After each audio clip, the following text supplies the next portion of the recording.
नमस्कार बंधुरा welcome back to सोम्स classroom. आजकेर भिडियोते आमरा जेटा टपिकटा निये आलोचना करब सेटा होच्छे इंटीग्रेशन बा जेटाके बांगलाय बला हय समाकलन। आजकेर भिडियोते आमरा जे जायगाते आगेर बार पढ़िয়েছিলাম अर्थात তোমরা নিশ্চয়ই দেখেছো এতদিনে ডিফারেন্সিয়েশনের ভিডিও। ডিফারেন্সিয়েশনে আমি কি শিখিয়েছিলাম? বেসিক ডিফারেন্সিয়েশন শিখিয়েছিলাম এবং যে ডিফারেন্সিয়েশনটা তোমাদের মেনলি ডিফারেন্সিয়েশনের উপর যে কনসেপ্টটা দরকার ফিজিক্স বা কেমিস্ট্রি করবার জন্য বা যে কনসেপ্টটা তোমাদের বোঝা জরুরি যেটা বেসিক কনসেপ্ট সেই বেসিক কনসেপ্টটা আমি শিখিয়ে দিয়েছি এবং ফিজিক্স কেমিস্ট্রি করবার জন্য যতটা ডিফারেন্সিয়েশন জানা দরকার সেটা আগের ভিডিওতে শিখিয়ে দিয়েছি। আজকের ভিডিওটাও ইন্টিগ্রেশনের তাই হবে। আজকের ভিডিওতে তোমাদের ফিজিক্স বা কেমিস্ট্রি পড়বার জন্য যতটুকু ইন্টিগ্রেশন জানা প্রয়োজন ততটুকু ইন্টিগ্রেশন আমাদের এই ভিডিওর মাধ্যমে আমরা শিখিয়ে দেবো। এক নাম্বার। দু নম্বর কথা কি, আজকের ভিডিওতে আমরা ইন্টিগ্রেশনের কনসেপ্ট নিয়ে আলোচনা করব যে ইন্টিগ্রেশনটা কি, কিভাবে এলো, কিভাবে তৈরি হচ্ছে ইন্টিগ্রেশন, কেন করা হয়, সমস্ত বিষয় নিয়ে আজকের ভিডিওতে আলোচনা করা হবে। তো চলো কথা বাড়াবো না, কথা না বাড়িয়ে ডাইরেক্ট আজকের ভিডিওটা স্টার্ট করা যাক। স্টার্ট করছি তোমাদের জন্য ক্যালকুলাসের অন্যতম একটা ইম্পর্টেন্ট পার্ট যেটা হচ্ছে ইন্টিগ্রেশন বা যেটাকে বাংলায় বলা হয় সমাকলন। দেখো সমাকলন জিনিসটা কি সেটা আগে একটুখানি বোঝার চেষ্টা করব। দেখো সমাকলন বোঝবার জন্য আগে আমরা একটা নর্মালি সেই একই জিনিস যেটা বারবার বুঝি সেটা হচ্ছে একটা গ্রাফ, সেই গ্রাফটাকে আমরা বোঝার চেষ্টা করব। ধরো তোমার কাছে এরকম একটা গ্রাফ দিল যে গ্রাফের এইটা হচ্ছে ওয়াই অক্ষ, এটা হচ্ছে এক্স অক্ষ, যেটা তোমরা এতদিনে বারবার পড়ে এসছো, জানো তোমরা যে এটা হচ্ছে তোমাদের ওয়াই অক্ষ আর এই অক্ষটা তোমাদেরকে এক্স অক্ষ নামে ডাকা হয়। এবার যদি তোমাকে বলা হয় ভাই এই যে গ্রাফটা আছে, এই যে গ্রাফটা এরকম ভাবে সরলরেখা বরাবর এইভাবে যাচ্ছে, এই গ্রাফটার ক্ষেত্রফল নির্ণয় করো তো। বা তোমাকে যদি বলা হয় এই যে লাইনটা গেছে এই লাইনের নিচে যে ক্ষেত্রফল উৎপন্ন হয়েছে সেই ক্ষেত্রফলটা উৎপন্ন কত হয়েছে সেটা আমাকে বার করে দেখাও। তাহলে তুমি কি করে বার করবে? তুমি এটাকে বার করবার একটা শর্টকাট যে নিয়ম সেটা হচ্ছে তুমি এখান থেকে একটা ডটেড লাইন তুমি এই এক্স অক্ষের উপর আঁকবে, আঁকার পর এইখান থেকে আর একটা ডটেড লাইন তুমি কি করবে এই লাইনের উপর আঁকবে। দেখো তুমি যদি একটুখানি ভালো করে দেখো দেখতে পাবে আমি ধরো নাম দিচ্ছি, এটা হচ্ছে এ, এটা দিলাম বি, এটা দিলাম সি, এটা দিলাম ডি আর এটা দিলাম ই। দেখো একটুখানি ভালো করে বোঝার চেষ্টা করবে। ওপরে এই যে এ বি সি যে পার্টটা তৈরি হয়েছে এই পার্টটা হচ্ছে একটা ত্রিভুজকে নির্দেশ করছে। তাহলে ত্রিভুজের ক্ষেত্রফল বার করার পদ্ধতি আমরা জানি, হাফ ইন্টু ভূমি ইন্টু উচ্চতা করলে আমরা এই ওপরের ত্রিভুজের ক্ষেত্রফল জেনে যাব। আর নিচটার দেখো নিচের যে পোর্শনটা এটা একটা আয়তক্ষেত্রকে ডিনোট করছে, তো এই নিচের পোর্শনটা অর্থাৎ আয়তক্ষেত্রের ক্ষেত্রফল বার করবার সূত্র আমরা জানি, তো সেটাকে কাজে লাগাবো। এই প্রস্থ ইন্টু হচ্ছে দৈর্ঘ্য, এই প্রস্থ আর দৈর্ঘ্যকে গুণ করে আমরা এই নিচের যে আয়তক্ষেত্রটা রয়েছে তার ক্ষেত্রফল আমরা জেনে যাব। আর যদি বলা হয় ত্রিভুজের ক্ষেত্রফল তাহলে আমরা জানি যে হাফ ইন্টু ভূমি ইন্টু উচ্চতা, ভূমি ইন্টু উচ্চতা মানে বিসির সাথে এবির গুণ করলে আমরা ওপরের ত্রিভুজের ক্ষেত্রফলটা জেনে যাব। ধরো তোমার কাছে এরকম একটা গ্রাফ দিত, এরকম একটা গ্রাফ দিত, এটা এক্স অক্ষ এটা ওয়াই অক্ষ, এরকম একটা গ্রাফ দিত। তুমি কি করতে? কোনো ব্যাপার না ভাই, এখান থেকে একটা ডটেড লাইন এখানে ফেলতাম, এইখান থেকে এইটুকু প্রস্থ, এখান থেকে এইটুকু দৈর্ঘ্য, এই প্রস্থর সাথে এই দৈর্ঘ্যকে গুণ করতাম, এইখানের যে ক্ষেত্রফল সেই ক্ষেত্রফলটা বেরিয়ে যেত, আরামসে ক্ষেত্রফল বেরিয়ে যেত। তাহলে যে ওয়াই অক্ষের সাথে এক্স অক্ষের যে গ্রাফ তৈরি হয় সেই গ্রাফের যে ক্ষেত্রফল সেটা আমরা কিভাবে বার করতে পারবো? এমনি নর্মাল আমাদের কাছে অনেক মেথড আছে।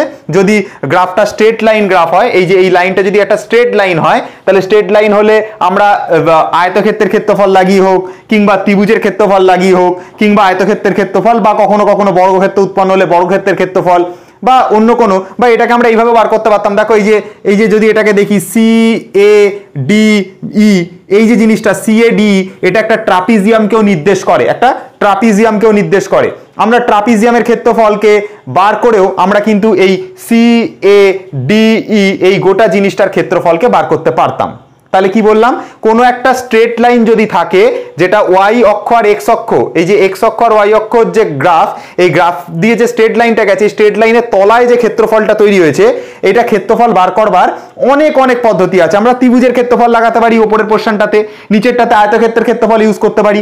এইখানে যেমন দেখো একটা আয়তক্ষেত্র তৈরি হয়েছে তাহলে এখানে আয়তক্ষেত্রের ক্ষেত্রফলকে ইউজ করতে পারি। তাহলে ত্রিভুজের ক্ষেত্রফল ইউজ করে হোক কিংবা আয়তক্ষেত্রের ক্ষেত্রফল ইউজ করে হোক আমরা কি করতে পারি?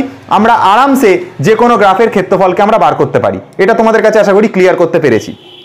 তাহলে একটা গ্রাফের ক্ষেত্রফলকে বার করবার জন্য গ্রাফটা যদি স্ট্রেট লাইন হয় তাহলে আমাদের কোনো প্রবলেম নেই, আমরা ত্রিভুজের ক্ষেত্রফল, আয়তক্ষেত্রের ক্ষেত্রফল, বর্গক্ষেত্রের ক্ষেত্রফল, ট্রাপিজিয়ামের ক্ষেত্রফল কোনো না কোনো ক্ষেত্রফলকে কাজে লাগিয়ে আমরা ক্ষেত্রফল বার করে নিতে পারবো।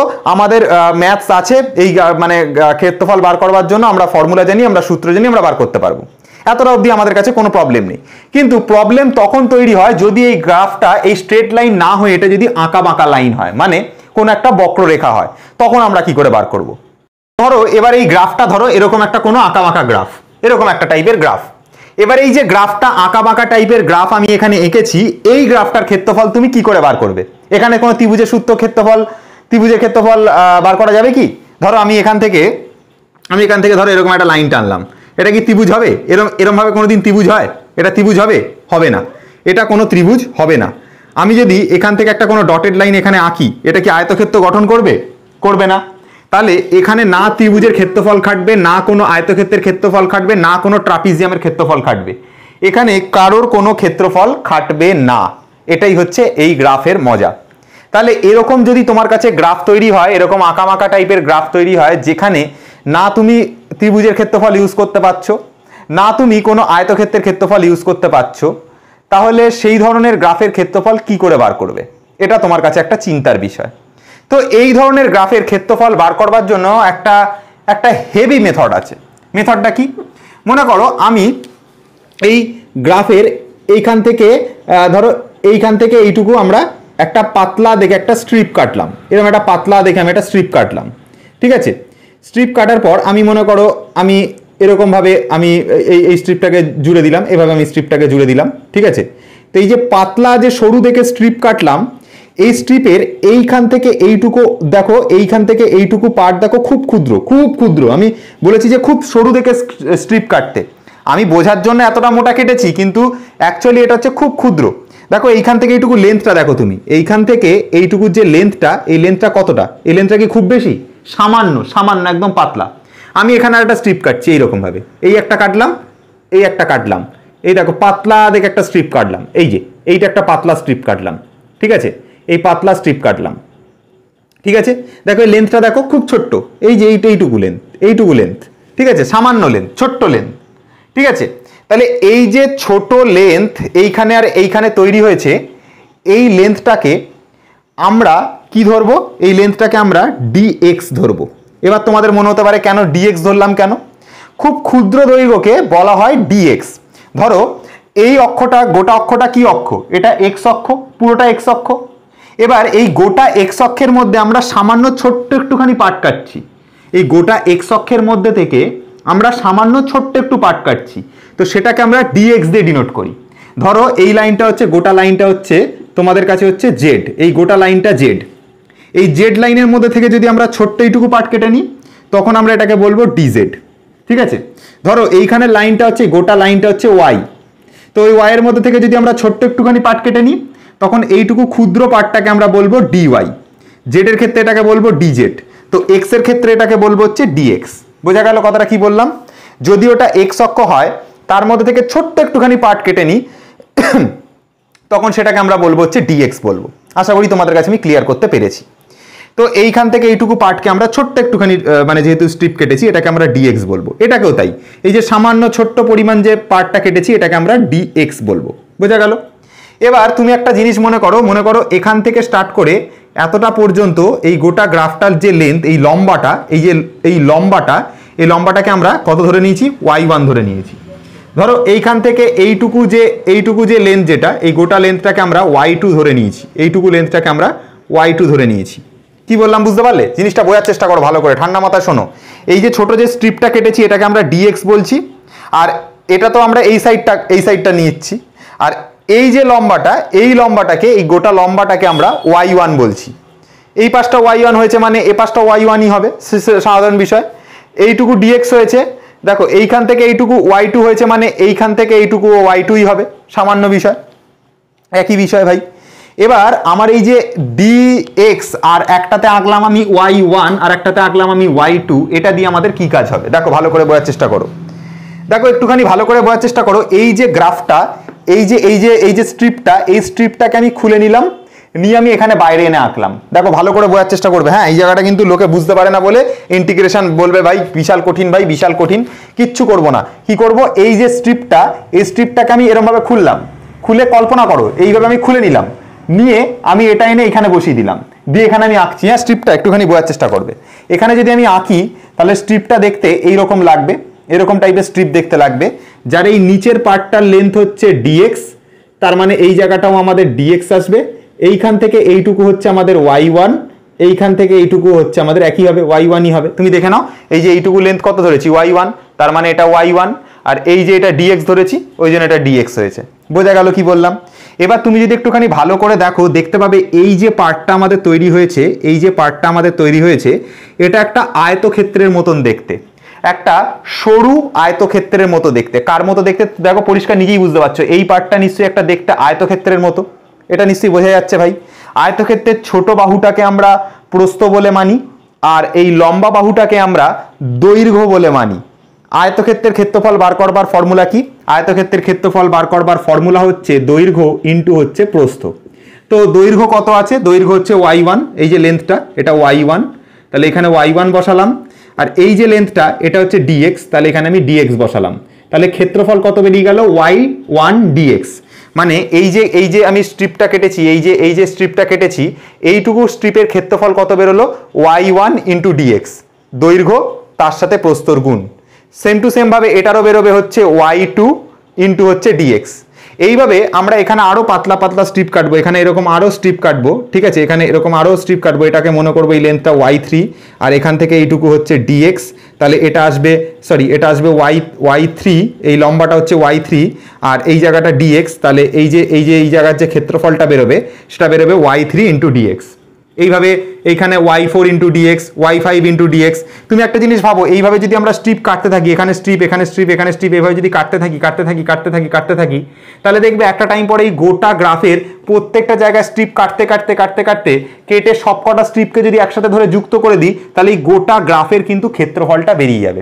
বলো বুঝতে পারলে কি পারলে না? আমি আবারও বলছি, ধরো এখানে y3 মানে এই যে লম্বাটা যেটা সেটা হচ্ছে y3, আর নিচের পার্টটা হচ্ছে dx, তাহলে y3 ইন্টু dx করলাম, তাহলে এইটুকু অঞ্চলের ক্ষেত্রফল বেরোলো, এইটুকু অঞ্চলের ক্ষেত্রফল বেরোলো। আবার এইখানে দেখো এইখান থেকে এইটুকু হচ্ছে y1 আর নিচের পার্টটা dx, তাহলে y1 এর সাথে dx গুণ করলে এইটুকু অঞ্চলের ক্ষেত্রফল বেরোলো। আবার এইখানে এইটুকু হচ্ছে y2, নিচেরটা dx, গুণ করলে y2 ইন্টু dx মানে এইটুকু জায়গার ক্ষেত্রফল বেরোলো। এইখানে স্ট্রিপ এখানে স্ট্রিপ এখানে স্ট্রিপ এখানে স্ট্রিপ এখানে স্ট্রিপ এখানে স্ট্রিপ, এবার স্ট্রিপ ছোট ছোট স্ট্রিপ কাটতে প্রত্যেকটা স্ট্রিপকে যদি ধরে যোগ করি তাহলে এই গোটা বক্র যে ক্ষেত্রফলটা সেটার ক্ষেত্রফলটা বেরোবে কিনা বলো? নিশ্চয়ই বেরোবে। দেখো তোমরা একটা জিনিস আমি তোমাদেরকে ভালো করে একটা জিনিস বোঝানোর চেষ্টা করছি। দেখো যখন এরকম কোন একটা বাঁকা লাইন থাকবে, এই বাঁকা লাইনের খুব কাছাকাছি যদি দুটো কোনো বিন্দু নিয়ে নাও, এই বাঁকা লাইনের একদম খুব কাছাকাছি দুটো বিন্দু নিয়ে নাও, তাহলে বিন্দুটা একটা সরল লেখার মতন ট্রিট হয়। তোমাদেরকে আগের দিনও বলেছিলাম, এই যদি এটা বাঁকা লাইন হয়, এই বাঁকা লাইনের এই কাছাকাছি যদি দুটো বিন্দুকে নিয়ে নাও তখন দেখো এটা একটা সরল লেখার মতন ট্রিট হয়। সেই জন্য আমি কি করেছি, এই যে আঁকা বাঁকা যে লাইনটা ছিল এর একদম এইখানে একটা বিন্দু আর এইখানে একটা বিন্দু খুব কাছাকাছি বিন্দু নিয়েছি বলে এটা একটা সরল লেখার মতন ট্রিট হচ্ছে। বুঝতে পারলে কি বললাম? তাহলে এই যে পার্টটা আমি পাচ্ছি এটা একটা আয়তক্ষেত্রের মতন দেখতে হচ্ছে, একটা আয়তক্ষেত্রের মতন দেখতে হচ্ছে। তো আমি এইটুকু আয়তক্ষেত্র এরপরে আরো আয়তক্ষেত্র, এরকম ছোট ছোট আয়তক্ষেত্রগুলোকে যুক্ত করতে যাব, আর এই গোটা যে ক্ষেত্রফলটা আমি কিন্তু একটা টাইম পরে পেয়ে যাব। আমাকে কি করতে হবে? আমাকে এরকম সরু সরু সরু সরু অসংখ্য স্ট্রিপ কাটতে হবে গ্রাফের মধ্যে এবং প্রত্যেকটার ক্ষেত্রফলকে যুক্ত করতে হবে। করলে আমরা এই মানে তোমার যে আয়তক্ষেত্রের যে ক্ষেত্রফলগুলো বার করলে আমরা এই টোটাল যে মানে এই যে ব্যাঁকা যে কার্ভ তার তলায় যে ক্ষেত্রফল তৈরি হয়েছে সেটা আমরা জেনে যাব। তাহলে আমরা তাই করছি। আমরা এখানে কি করছি একটুখানি ভালো করে শুনবে, একটুখানি বোঝার চেষ্টা করবে। দেখো এই যে ফার্স্ট যে আমরা স্ট্রিপটা কেটেছিলাম, মানে এই যে স্ট্রিপটা কেটেছিলাম তার ক্ষেত্রফল কত ছিল?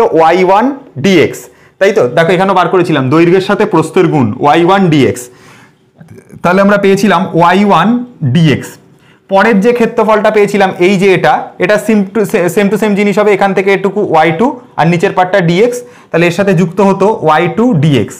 তারপরের যে ক্ষেত্রফলটা এই যে গ্রাফটা এইখান থেকে এইটুকু হচ্ছে y3, নিচের পার্টটা dx, তো যুক্ত করলে কত আসবে? y3 ইন্টু হচ্ছে dx। এরকম ভাবে আমরা অসংখ্য স্ট্রিপ কাটতে যাব। এখানে আরো স্ট্রিপ কাটবো, এখানে এরকম আরো স্ট্রিপ কাটবো, ঠিক আছে, এখানে এরকম আরো স্ট্রিপ কাটবো, এখানে এরকম আরো স্ট্রিপ কাটবো। দেখো এরকম ভাবে একসময় স্ট্রিপ কাটতে দেখবে এই জায়গাটা পুরো ভরে যাবে, স্ট্রিপে পুরো ভরে যাবে এবং এই পুরো গ্রাফটার ক্ষেত্রফলটা বেরিয়ে যাবে যখন আমরা অসংখ্য স্ট্রিপ কাটবো। তো এইভাবে আমরা অসংখ্য কি পাবো, অসংখ্য আমরা জিনিসের ক্ষেত্রফল পাবো। এইভাবে অসংখ্য স্ট্রিপ কাটতে হবে, যেন আমি ডট ডট দিয়ে ছেড়ে দিচ্ছি, ডট ডট দিয়ে ছেড়ে দিচ্ছি। এই ডটটা দেওয়ার মানে হলো আমরা এরকম অসংখ্য স্ট্রিপ কাটবো, এরকম আমরা অসংখ্য স্ট্রিপ কাটবো। এই যে y1 dx, y2 dx, y3 dx এরকম আমরা অসংখ্য স্ট্রিপ কাটবো। তো এই জন্য আমরা কি দিলাম, এই ডট ডট দিয়ে ছেড়ে দিলাম, আর আমরা দেখাচ্ছি না, এটুকু বুঝতে পারলে, আর আমরা দেখাচ্ছি না। এবার এইখানে যে এই যে প্রত্যেকটাকে নাম্বারকে যে এটার সাথে এটাকে যোগ করেছি, তার সাথে এটাকে যোগ করেছি, তার সাথে আরো y4 dx হবে, তারপরে y5 dx হবে, y6 dx হবে, এই যে প্রত্যেকটা নাম্বারকে যোগ করছি, তো এতবার প্লাস প্লাস প্লাস না দিয়ে অঙ্কতে একটা শর্টকাট নিয়ম হচ্ছে এরকম একটা সামেশান চিহ্ন ইউজ করো, করে এখানে y এখানে n লিখে দাও, এখানে dx লিখে দাও, দিয়ে n এর ভ্যালু এখানে 1 থেকে স্টার্ট করে এখানে up to n equal to মানে n অবধি করে দাও, আর কি n অবধি করে দাও। এটার মানে কি বোঝায় দেখো, এটার মানে বোঝায় এই যে nটা রয়েছে, n এর জায়গাতে যখন আমি 1 পুট করব এটা আসবে y1 dx, ঠিক আছে। এই n থেকে n ইজিক্যাল টু 1 থেকে স্টার্ট করে n পর্যন্ত আমরা যে কোনো ভ্যালু পুট করতে পারি। আমি কি বললাম, এই যে yn লেখা আছে না, y এর তলায় কত লিখেছি আমি, n লিখেছি সাফিক্সে। এই যে n ইকুয়াল টু 1 থেকে তো আমরা স্টার্ট করছি, করে আমরা কত দূর অবধি যাবো, আমরা n অবধি যাবো।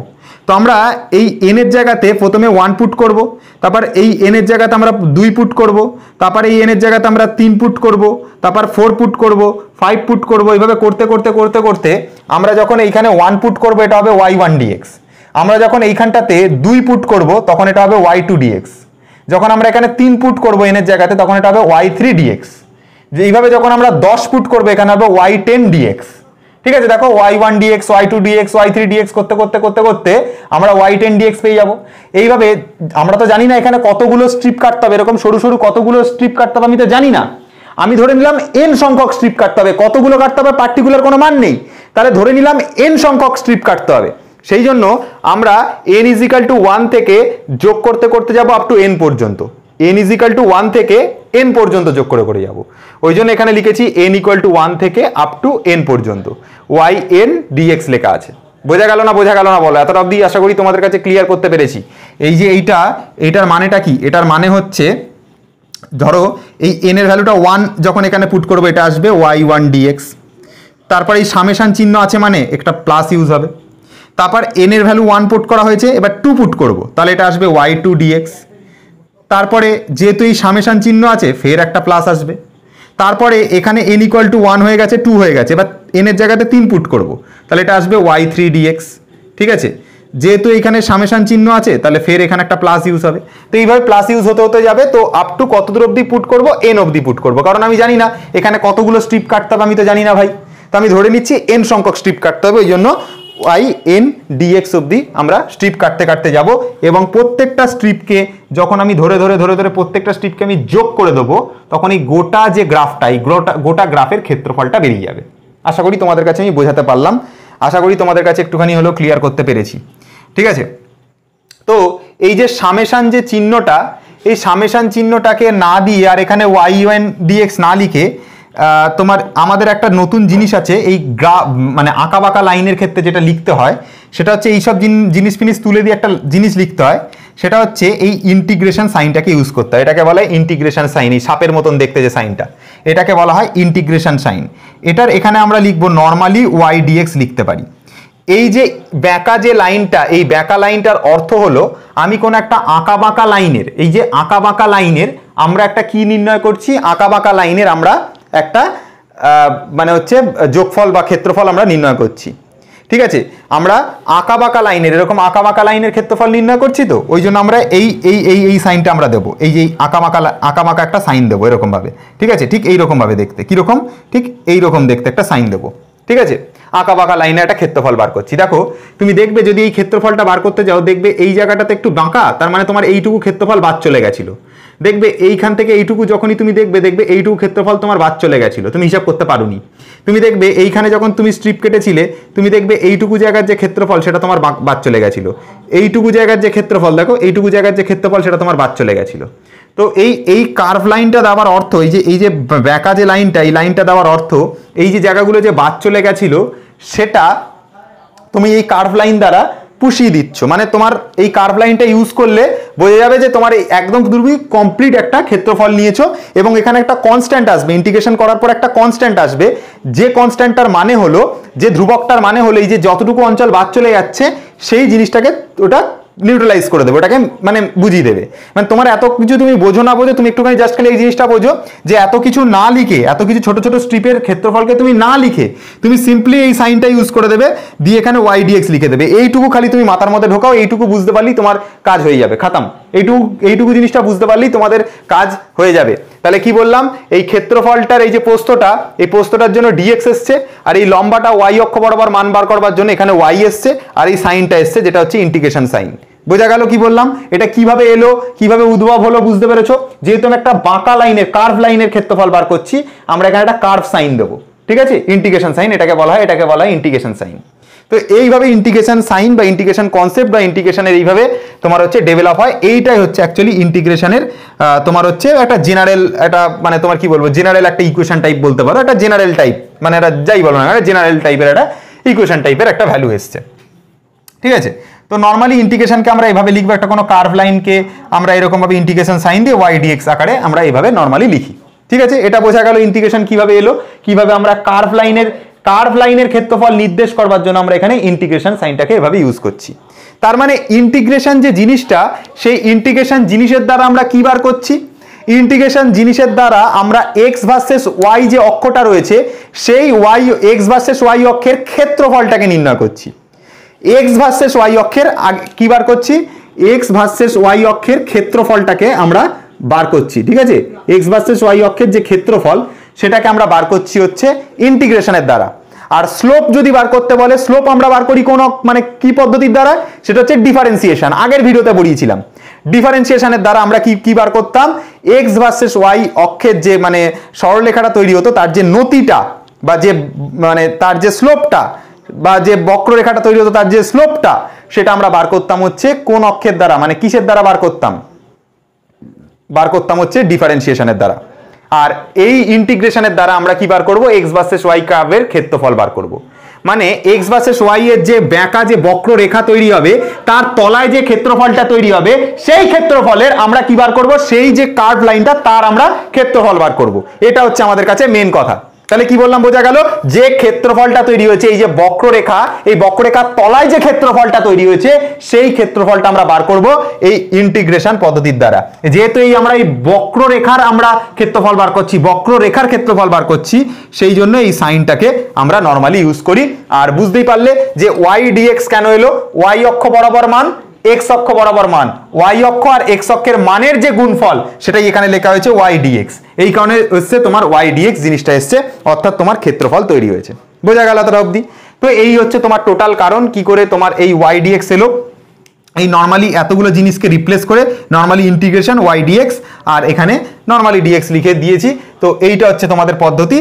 কার্ভ লাইন যেহেতু, সেই জন্য এখানে একটা কার্ভ মতন এরকম একটা সাইন দিয়ে লেখা হয়, ঠিক আছে? আশা করি বোঝা গেল। তার মানে ইন্টিগ্রেশন মানেটা কি? ইন্টিগ্রেশন মানে সিম্পল হিসাব, এক্স অক্ষ আর ওয়াই অক্ষের মধ্যে যে ক্ষেত্রফল তৈরি হয়েছে, যে গ্রাফটা তৈরি হয়েছে, সেই গ্রাফের তলায় যে ক্ষেত্রফলটা তৈরি হয়েছে সেই ক্ষেত্রফলটা বার করার পদ্ধতি হচ্ছে এই ইন্টিগ্রেশন বা হচ্ছে সমাকলন। এতটা পর্যন্তই ছিল তোমাদের কনসেপ্ট, একদম বেসিক কনসেপ্ট বললাম, খুব বেশি ডিপে যাওয়ার দরকারও নেই, এইটুকু তোমাদেরকে জানলেই হবে। এবার আমি তোমাদেরকে এই ইন্টিগ্রেশনের ওপর যে ফর্মুলা রয়েছে এবং এর ওপর যে অঙ্ক রয়েছে সেই অঙ্কগুলোকে নিয়ে আমরা এই ভিডিওতে ডিসকাশন করবার চেষ্টা করব। চলো কথা না বাড়িয়ে আমরা এরপরে যে জিনিসটা তৈরি হচ্ছে, যে ফর্মুলা থেকে যে অঙ্কগুলো, সেই অঙ্কগুলোকে নিয়ে আমরা ডিসকাশন করবার চেষ্টা করি। তো দেখো, আমরা এখানে যে ফার্স্ট যে ফর্মুলাটা শিখবো সেই ফর্মুলা, সেটা হচ্ছে X to the power N DX. এরকম যদি থাকে, অর্থাৎ এক্স এর পাওয়ারে এন আছে, তার পাশে ডিএক্স বসে আছে, ইন্টিগ্রেশন করতে দিয়েছে। তো করতে দিলে আমরা কি করব? দেখো, এটার একটা ফর্মুলা হলো এক্স টু দি পাওয়ার, এই যে পাওয়ারে দেখতে পাচ্ছ এন, দেখতে পাচ্ছ না, এই এনটার সাথে আমরা যুক্ত করব হচ্ছে 1, পাওয়ারে যেটা থাকবে অর্থাৎ n প্লাস 1 সেটাই কি হবে? নিচে এসে বসবে n প্লাস 1। তার সাথে মনে করে একটা এখানে সি লিখতে হবে। সি মানে কোনো কনস্ট্যান্ট। মনে আছে আমরা যখন ইন্টিগ্রেশন করছিলাম, ওই ক্ষুদ্র ক্ষুদ্র এরিয়াগুলো বারবার ছুটে যাচ্ছিল, আমরা করতে পারছিলাম না এই ক্ষুদ্র ক্ষুদ্র এরিয়াগুলো। এই যে এরকম তখন একটা কার্ভ লাইন করছিলাম, তখন এই যে লাইনটা আমরা ক্ষেত্রফল বার করবার চেষ্টা করছিলাম, আমরা এতটা পর্যন্ত তো ক্ষেত্রফল বার করে নিচ্ছিলাম, কিন্তু এই পাশের যে অঞ্চলটা, এই অঞ্চলটার ক্ষেত্রফলটা, এই জায়গাটার ক্ষেত্রফলটা আমরা প্রত্যেকবার এরকম একটা ছোট ছোট ক্ষেত্রফল আমরা কি করতে পারছিলাম, আমরা বাদ চলে যাচ্ছিল, ওই ক্ষেত্রফলটা আমরা বার করতে পারছিলাম না। তো সেই যে অঞ্চলটুকু, যেটুকুর ক্ষেত্রফলকে আমরা বার করতে পারছি না, ওই যে এক্সট্রা পার্ট, ওটাই এখানেই সি হিসাবে মানে অ্যাড হচ্ছে। এটা ভেবে নাও তোমরা, জাস্ট বোঝার জন্য বললাম, এটাকে ভেবে নাও যে এই যে এইটুকু পার্ট যেটা এইটুকু পার্ট যেটা বাদ চলে যাচ্ছিল, সেটাই এখানেই কনস্ট্যান্ট হিসেবে ইউজ হচ্ছে, সেটাকে তোমরা ভেবে নাও। আচ্ছা, এই ইন্টিগ্রেশন করবার আগে আমি আগের দিন একটা ছোট্ট গল্প বলেছিলাম, যে গল্পটা তোমাদের মনে আছে কিনা জানি না, যে তোমাকে একটা কেউ কাঁচের ফুলদানি দিয়েছে, মনে করো আমি দিয়েছি, এবার তুমি কি করলে, স্যার তো দিয়েছে, ফেলতো, স্যারের ফুলদানি দাম করে ফেললাম। ফেলার পরে যে ফুলদানিগুলো ছোট ছোট টুকরোতে ভেঙে যেত, মানে একটা বড় জিনিসকে ছোট ছোট টুকরোতে ভেঙে দেওয়ার নাম ছিল ডিফারেন্সিয়েশন। আগের ভিডিওতে বলেছিলাম, একটা কাঁচের ফুলদানি দিয়েছি, তুমি ফেলে দিলে, ধাম করে মাটিতে পড়লো, ছোট ছোট টুকরোতে ভেঙে গেল, ওই যে ছোট ছোট টুকরোগুলো, ওই টুকরোগুলোকে বলা হয় ডিফারেন্সিয়েশন। ঠিক আছে, সেরকমভাবে এইখানে যে আমরা ইন্টিগ্রেশনটা শিখবো, ইন্টিগ্রেশনটা হচ্ছে তার রিভার্স প্রসেস, তার উল্টো প্রসেস। ইন্টিগ্রেশন অ্যাকচুয়ালি কি বলতো, ইন্টিগ্রেশন যে জিনিসটা, এই ইন্টিগ্রেশন জিনিসটা হচ্ছে অ্যাকচুয়ালি রিভার্স প্রসেস। কার রিভার্স প্রসেস? ডিফারেন্সিয়েশনের রিভার্স প্রসেস। ঠিক আছে, ডিফারেন্সিয়েশন আমি আর লিখলাম না পুরোটা, ডিফারেন্সিয়েশনের রিভার্স প্রসেস। মানে ডিফারেন্সিয়েশন আমাদেরকে যা শেখাবে, ইন্টিগ্রেশন তার উল্টো জিনিসটা শেখাবে। মানে এই যে তোমাকে আমি ফুলদানি দিলাম, তুমি ফেললে, ভেঙে গেল, ছোট ছোট টুকরোতে ভেঙে গেল, ওই ছোট ছোট টুকরোগুলোকে যখন আমি জুড়বো, ছোট ছোট টুকরোগুলোকে যখন আমি জুড়লে আমরা যে গোটা ফুলদানিটা পাবো, সেই গোটা ফুলদানিটাই হচ্ছে আমাদের উত্তর। সেটাই হচ্ছে আমাদের এই x⁻n+1 বাই হচ্ছে n+1, সেটাই হচ্ছে আমাদের উত্তর, বা সেটাই আমরা পাবো। বোঝা গেল না? বোঝা গেল না? মানে ছোট ছোট যে টুকরোগুলো হয়েছিল, যেগুলো ডিফারেন্সিয়েশন হয়েছিল, সবকটাকে যদি ধরে জুড়ে দিই, তাহলে আমরা যে জিনিসটা আবার ফিরে পাবো, সেটা হচ্ছে আমাদের গোটা ফুলদানি ফিরে পাবো। সেটাই হচ্ছে আমাদের এই উত্তরটা, অর্থাৎ x⁻n+1 বাই n+1। বোঝা গেল? আর ওই ফুলদানিটাকে জোড়বার জন্য, যেহেতু ফুলদানিটা ভেঙে গেছে, তার জন্য আমরা ছোট ছোট মানে ফুল টুকরোগুলোকে জোড়বার জন্য আমরা তো আঠা ইউজ করেছি। ওই আঠাটাকে তোমরা এই সি বলে মনে করো, তাহলেই তোমাদের কাছে দেখবে জিনিসটাকে ইজি লাগবে বুঝতে। তাহলে কি বললাম, এত কিছু যদি মাথায় না থাকে, সিম্পল একটা জিনিস বোঝো, x⁻n dx বলে যে কোনো জিনিস, তার যদি আমরা মানে ইন্টিগ্রেশন করি, x⁻n dx বলে কোনো ফাংশনের যদি আমরা ইন্টিগ্রেশন করলে আমরা যে জিনিসটা পাই, x⁻n+1 বাই দিয়ে n+1, এই যে জিনিসটা পাচ্ছি, এটাই হচ্ছে এটার ফর্মুলা। তার সাথে কি আসবে? তার সাথে আসবে একটা কনস্ট্যান্ট, একটা সি আসবে। বোঝা গেল কি বললাম?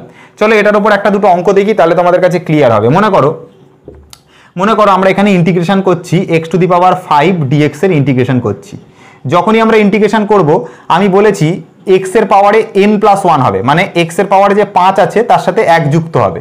তাহলে ওপরে হবে x এর পাওয়ারে 5 যুক্ত 1, আর নিচে হবে ওপরে পাওয়ারে যা থাকবে পুরো দেখে দেখে নিচে লিখতে হবে, অর্থাৎ 5+1। আর তার সাথে কি থাকবে? অবশ্যই মনে করি সিটা, যেটা দিতেই হবে তোমাকে বারবার। ঠিক আছে, কি বললাম? পাওয়ারে যেটা থাকে, দেখো পাওয়ারে n+1 ছিল, এখানেও দেখো n+1 হয়েছে, তো পাওয়ারে এখানে 5+1 ছিল, তো এই 5+1টাকে নিচেও বসাতে হবে। ঠিক আছে, বোঝা গেল কি বললাম? ব্যাস এইটুকু। এবার এটাকে তুমি সলভ করে নাও, 5 যুক্ত 1 মানে 6, তার মানে x⁻6 বাই হচ্ছে 6 প্লাস হচ্ছে c। চলো আর একটা এক্সাম্পল করা যাক, আর একটা এক্সাম্পল করা যাক। 2 নম্বর এক্সাম্পল যদি করি, 2 নম্বর এক্সাম্পল হচ্ছে x⁻, মনে করো 11 dx আছে। ঠিক আছে, তাহলে কি করব? ইন্টিগ্রেশন করবার পর কি হবে? পাওয়ারে 1 যুক্ত হবে, মানে x⁻12 হয়ে যাবে। 11 ছিল, 1 যুক্ত হবে মানে 12 হয়ে যাবে। যেটা পাওয়ারে থাকবে সেটাই নিচে বসাবো, 12 প্লাস c, খতম। ঠিক আছে, এইটুকু কাজ, আর কিচ্ছু না। ধরো 3 নম্বর আর একটা ইন্টিগ্রেশন আমি করলাম। ধরো ইন্টিগ্রেশন x⁹ dx, এরকম একটা ইন্টিগ্রেশন করছি। তাহলে কি হবে? পাওয়ারে যত থাকবে তার সাথে 1 যুক্ত হবে। এই যে দেখো, পাওয়ারে যত ছিল তার সাথে 1 যুক্ত হয়েছে, সিম্পল হিসাব। তাহলে x⁻, পাওয়ারে 9 আছে, 1 যুক্ত হবে মানে পাওয়ারে 10 হবে, আর পাওয়ারে যেটা থাকবে সেটাই নিচে বসবে, 10 প্লাস c, খতম। এইটা হচ্ছে ইন্টিগ্রেশনের ফর্মুলা দিয়ে কয়েকটা অঙ্ক দেখলাম, এটা একটা, এইরকম মোটামুটি 3টে অঙ্ক আমি দেখলাম। আচ্ছা, এবার যদি ধরো এরকম টাইপের কোনো জিনিসের ইন্টিগ্রেশন করতে দিল, মনে করো এখানে ইন্টিগ্রেশন করতে দিয়েছে 5x⁴ dx, এরকম একটা ফাংশনের ইন্টিগ্রেশন করতে দিয়েছে, 5x⁴ dx, এরকম একটা ফাংশনে ইন্টিগ্রেশন করতে দিয়েছে। মনে করো আমরা যখন ডিফারেন্সিয়েশন শিখেছিলাম, আমি তোমাদেরকে বলেছিলাম যদি কোনো কনস্ট্যান্ট নাম্বার থাকে বা কোনো ধ্রুবক নাম্বার থাকে, তার ডিফারেন্সিয়েশন করা সম্ভব নয়, সেটা বাইরে বেরিয়ে আসবে, বাকি পার্টটার ডিফারেন্সিয়েশন হবে। তো দেখো এখানে যে 5 যে সংখ্যাটা, এটা একটা ধ্রুবক সংখ্যা, এটা x⁴ এর সাথে গুণ আছে, তার সাথে dx আছে। তো ঠিক আগের বারের মতো, পুরোপুরি আগের বারের মতো, এই যে 5টা, এটা যেরকম ডিফারেন্সিয়েশন করা সম্ভব নয়, ঠিক সেরকম এটার ইন্টিগ্রেশনও করা সম্ভব নয়। 5টাকে বাইরে বার করে দিতে হবে, বাকি পার্টের ইন্টিগ্রেশন হবে। তার মানে আমি প্রথম স্টেপে 5টাকে বাইরে বার করে দেবো, ইন্টিগ্রেশনের ভেতরে থাকবে x⁴ dx, তারপরে এই পার্টটার যখন ইন্টিগ্রেশন হবে এটা হয়ে যাবে 5 ইন্টু x⁴ dx এর ইন্টিগ্রেশন হলে উপরে হবে 4-এর সাথে 1 যুক্ত হবে পাওয়ারে, অর্থাৎ পাওয়ারে হয়ে যাবে 5, নিচে হয়ে যাবে পাওয়ারে যেটা থাকবে সেটাই নিচে বসবে, প্লাস c হয়ে যাবে। এবার নিচের 5 এই 5 কেটে যাবে, পড়ে থাকবে হচ্ছে x⁵ প্লাস পড়ে থাকবে হচ্ছে c। এটা হয়ে গেল টোটাল অ্যান্সার। কি বললাম বোঝা গেল? জাস্ট কি করব, যেটা কনস্ট্যান্ট পার্ট আছে সেটার ইন্টিগ্রেশন সম্ভব না, তাহলে সেটাকে আগে বাইরে বার করে দেবো, বাইরে বেরিয়ে গেল। বাকি পার্টের ইন্টিগ্রেশন হবে কি হয়, x⁴ dx ইন্টিগ্রেশন হলে পাওয়ারে যেটা থাকে তার সাথে জাস্ট খালি 1 যুক্ত হবে, তার তলায় যেটা পাওয়ারে যেটা থাকবে সেটাই দেখে দেখে বসাতে হবে। এইটুকু হচ্ছে কাজ, খতম। ধরো আমি এখানে আরেকটা অঙ্ক লিখছি, মনে করো এখানে রয়েছে 100 x⁻19 রয়েছে, এখানে dx রয়েছে, আর এখানে ইন্টিগ্রেশন সাইন রয়েছে।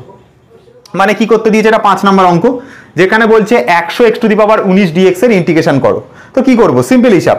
ফার্স্টে দেখতে পাচ্ছি 100 সংখ্যাটা হচ্ছে একটা ধ্রুবক সংখ্যা, যে সংখ্যাটা এই x⁻19 এর সাথে গুণে আছে, তাহলে এটাকে ধরে সবার আগে বাইরে বার করে দাও। তাহলে কানটা ধরে এটাকে যদি আমি বাইরে বার করে দিই, তাহলে 100টা বাইরে থাকবে, ইন্টিগ্রেশন কি থাকবে, x⁻19 dx থাকবে।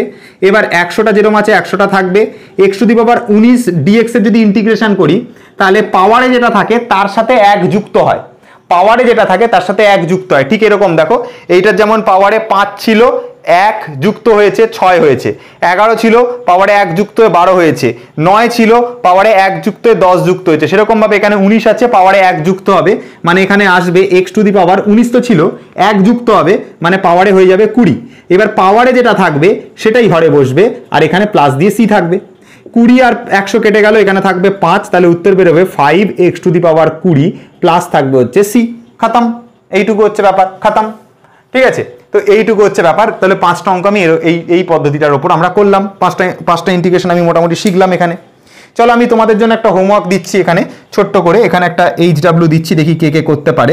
সেটা হচ্ছে ইন্টিগ্রেশন, ধরো তোমাকে দিয়েছে 200, আর এখানে দিয়েছে মনে করো x⁻, মনে করো হচ্ছে 49 dx, ঠিক আছে, এটা দিয়েছে। তো এটা ইন্টিগ্রেশন করলে উত্তর কত আসবে এটা আমাকে কমেন্ট সেকশনে করে জানাবে, এই উত্তরটা। ঠিক আছে, চলো আমরা এটা শেষ করলাম। এবার আমরা নতুন টাইপের আবার কিছু ইন্টিগ্রেশন শিখবো। ঠিক আছে, চলো। আচ্ছা, এবার ধরো আমি একটা একটু অন্য ধরনের ইন্টিগ্রেশন লিখছি, দেখো তো এটা পারো কিনা। √x, এটার ইন্টিগ্রেশন কি করে করব? এটার ইন্টিগ্রেশন করবার জন্য এখানে তো অবশ্যই আগে dx থাকতে হবে। এবার ইন্টিগ্রেশন করবার জন্য এই যে √x রয়েছে, এটাকে সবার আগে এরকম ভাবে লেখো x⁻, তোমরা জানো যে কোনো জিনিসের মাথায় যদি রুট থাকে, এরকম যদি রুট থাকে, এটার মানে বোঝায় এর পাওয়ারে হাফ আছে। ঠিক আছে, তার পাশে এরকম dx করলাম। তো এবার ইন্টিগ্রেশন করার পদ্ধতি হচ্ছে এর পাওয়ারে যেটা থাকবে তার সাথে 1 যুক্ত করতে হবে, আর উপরে যেটা থাকবে সেটা দেখে দেখে নিচে লিখতে হবে। মানে x এর পাওয়ারে হাফ আছে, তো এই হাফের সাথে যুক্ত করব 1, আর তলায় এইখানে যা থাকবে পাওয়ারে যা থাকবে সেটা দেখে দেখে নিচে লিখবো, অর্থাৎ হাফ প্লাস 1, তো এটা প্লাস হচ্ছে c।